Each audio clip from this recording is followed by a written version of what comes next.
नवंबर को चुनाव है, उसके बाद मुझे बुलाया जाए, लेकिन उनकी दरखास्त को नहीं माना गया और 16 तारीख को बुलाया। देखिए, मुझे जानकारी नहीं है, आप लोग दे रहे जानकारी मुझे। कानून को अपना काम करने दो।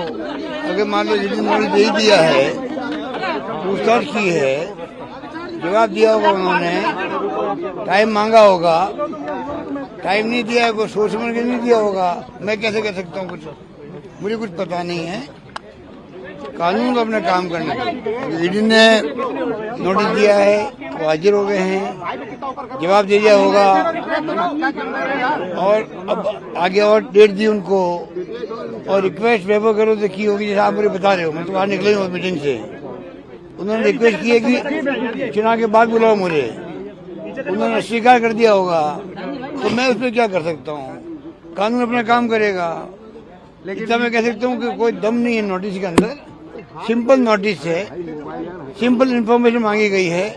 जो कुछ हो रहा है पॉलिटिकल मैसेज आए, पीसी पेरेंट के छापे पड़ गए हैं, मुख्यमंत्री के सन के ऊपर छापे पड़ गए हैं, उनको बुला लिया गया है, तो पॉलिटिकली कैसे माइलेज लें उस काम को लगे में ईडी वाले, क्योंकि ऊपर दबाव उनके ऊपर है।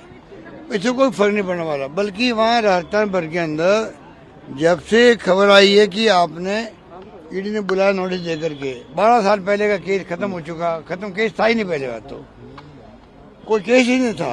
एक मिस्टर किरीट सोमैया बोलते थे 12 साल पहले, घूम करके वो हम सुनते थे, उन बातों को लेकर बुला लिया गया। प्रदेश कांग्रेस अध्यक्ष की एक बड़ी पोस्ट होती है, हमारा पार्टी अध्यक्ष हैं, पेपर लिख के मैंने उनके घर में घुस गए और पूछताछ की नहीं उनसे, उन्हें पूछताछ नहीं की, ना बयान लिए उनके, और दिन में बैठे रहे वहाँ पर। आप सोच सकते हो कि ये पूरा पॉलिटिकल खेल है बीजेपी का, और उससे बहुत बड़ा रिएक्शन राजस्थान के अंदर गांव-गांव में पहुंचा है। रिएक्शन इनको लेने देने पड़ जाएंगे। भारत सरकार के जिन नेताओं के इशारे पर ईडी की कार्रवाई चल रही है, तो छत्तीसगढ़ हो, चाहे राजस्थान हो, चाहे और कोई राज्य हो। कर्नाटक में आपने देख लिया, डीके शिव कुमार जी, वो भी प्रदेश के अध्यक्ष थे कांग्रेस की, 22 बार छापे पड़े वहां पे, 22 बार छापे पड़े। चुनाव कौन जीता? कांग्रेस जीती।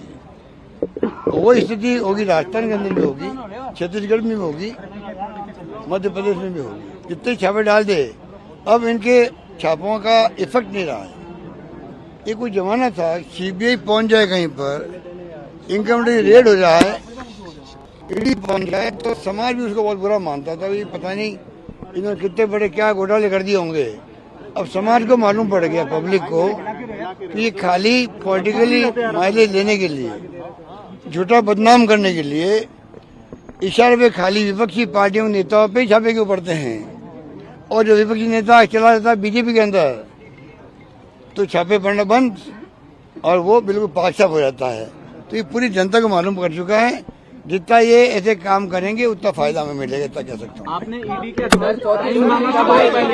देखा है टाइम मुझे इतना आई है वहाँ से, ईडी के डायरेक्टर से, सीबीआई के डायरेक्टर से और सीबीडी चेयरमैन से मैंने टाइम मांगा है।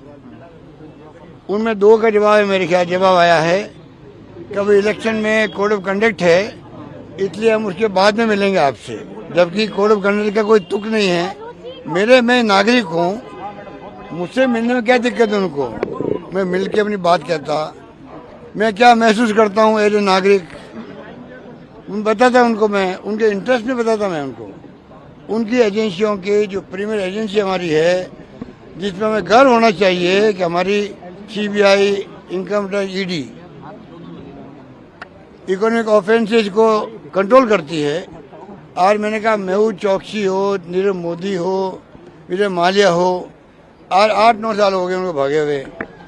कई नीरव मोदी पैदा हो गए हैं, विजय माल्या पैदा हो गए देश के अंदर, उन पे ध्यान नहीं जा रहा ईडी का, इनकम टैक्स का, सीबीआई का।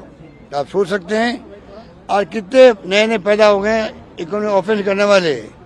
उनकी बजाय पॉलिटिकल पर्सनालिटीज पे आप दावा बोल के, उनको तंग करके, उनके घरों में घुस करके, नोटिस दे करके आप देश की जनता का ध्यान डाइवर्ट कर रहे हो। जैसे कि यहाँ पे आर्थिक अपराध है ही नहीं देश के अंदर, आर्थिक अपराध मोदी ने खत्म कर दिया है। इसका मतलब क्या हुआ? आर्थिक अपराध, मोदी जी की इतनी अच्छी नीतियां हैं, इतनी अच्छी कार्रवाइयां हैं, देश में अब आर्थिक रूप से कोई अपराध हो ही नहीं रहा है, अनियमितता हो ही नहीं रही फाइनेंशियल, और खाली जो पॉलिटिशियन हैं उनके ऊपर छापे पड़ रहे हैं, पूरी तरह एक्सपोज हो रहे हैं। ना देश के इंटरेस्ट में है ये, ना इन तीनों एजेंसियों के इंटरेस्ट में मैं कह सकता हूँ। ये अपनी एजेंसी काम करे, हम खुद चाहते हैं जो एजेंसियां ईमानदारी से काम करके इकोनॉमिक ऑफेंस करने वालों को जेल के शिकंजे में बंद करो, सजा दो, पेनल्टी लगाओ, कुछ भी करो, हम स्वागत करेंगे उसका।